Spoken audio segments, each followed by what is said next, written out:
We've already talked about conservation of energy, and we're going to talk about another quantity, conservation of momentum.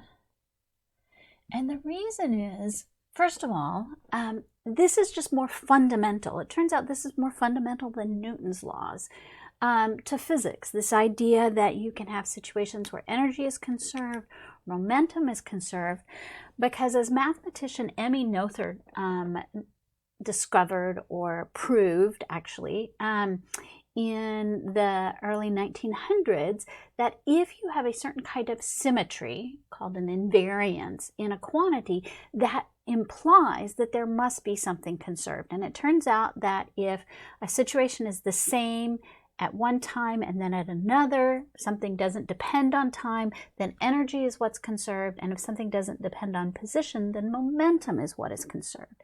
So these are really fundamental ideas to physics, and this is fundamental physics.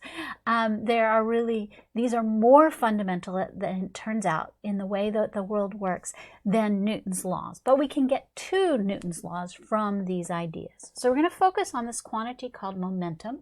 And momentum is mass times velocity. So it's a vector. So it's mass times velocity.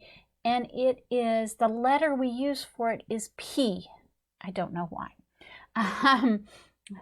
All the other letters were taken, I'm not sure. But anyway, P is our momentum, and the units for momentum, the units are going to be kilogram meters per second. And there's no special name for that. Although maybe we should call it a Noether, after Emmy Noether and her work. But that's the notation for momentum. And so what I want to do is first connect momentum as a vector to forces, because there are forces, and that's a vector, and then we'll see how it connects back to what we've been learning.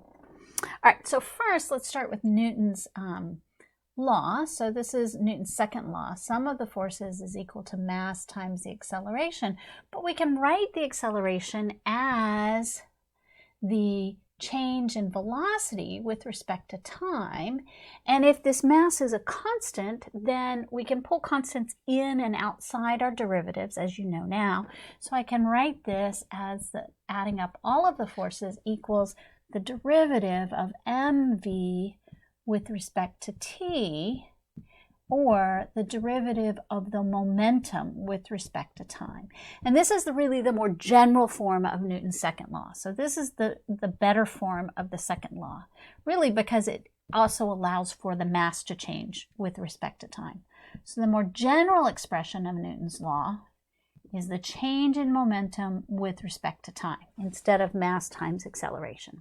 Okay, so this is the better form, the more sophisticated form, because you're more sophisticated now. Okay, great. Something about momentum, there's mass and there's a speed, or a mass, a speed, and a direction, right, to have the vector part in it. When we have something that's conserved, we're saying it doesn't change. And if we look at this, in order for this momentum to not change with time, we need then, for this to be a constant, well, the derivative of constant is 0. So what we do is we say, if we have a system where the sum of the external forces outside the system are equal to 0, then the momentum, right, dp dt is equal to 0, which means this momentum is constant, or momentum initial equals momentum final for the system. Okay, a little more math we can do. So this is conservation of momentum is given when we have a system, some combination of objects, and it could just be a block that sits, right, where the sum of all the external forces is equal to 0, so that our momentum is conserved. I want to do a little bit more with this, because we can sort of take this equation right here, or this equation, I guess, is better, and we can rewrite it a little bit. And I'm just going to say, suppose we have just one force for the time being. So we're going to say that force is equal to the change in momentum with respect to time. And so I can do a little bit of rewriting and turn this into actually an integral. I know you're saying, why would I do that? Well, because we're going to define yet another quantity. And that is the change in the momentum. So if I bring this over, then I get, and I rewrite it, change the order. dp is equal to f dt. And I do an integral from initial to final, whatever initial to final time. This just becomes the integral of dx, or integral of dp. The antiderivative of a derivative is just itself, so that would be p final minus p initial is equal to this integral from initial to final of force dt. Now, if you still are like, yeah, you put this integral sign up, I haven't gotten there in Calc 1, remember an integral is an area under curve. So I'm going to point out where this comes up. But this we often write as delta p. In other words, our change in momentum. And this gets a special name. This is called the impulse. And in your book, it's represented by J. And it's a vector because it points in the direction of a force. Okay, the way it's useful is to think about if you have, say, two situations. You could have, this is a force versus time. Remember, an integral is an area under curve. You could have two impulses with the same value. So the same area under a curve. So I could have that. That would have one area under a curve. And then I could have a second one. It's much sharper, but it goes way, way up. And hopefully that has the same area under the curve. Now, as you can see, if the area is the same, so if we have the same area, we have the same impulse, and we have the same delta p. But in one case, your force is much, much bigger. Your maximum force, and even your average force, is much, much bigger than your average force here. Where does that play a role? Well, you may have dropped your phone at some point.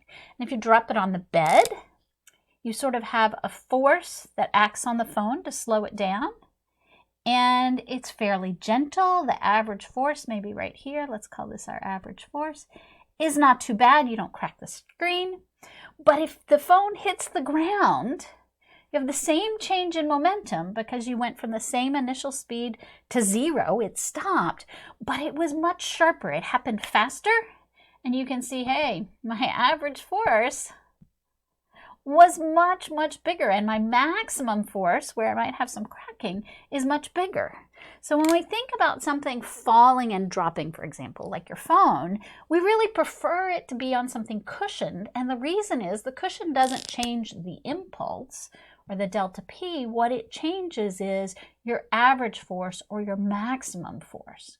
Okay, and just to wrap this up, if we're looking at an average force, we can sort of average it by the time and say that our delta p, or our impulse,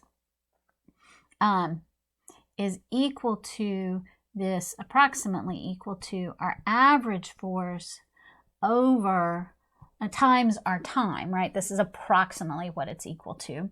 And so if we have our collision time, the time over which it slows down, if that gets bigger, then our average force gets smaller.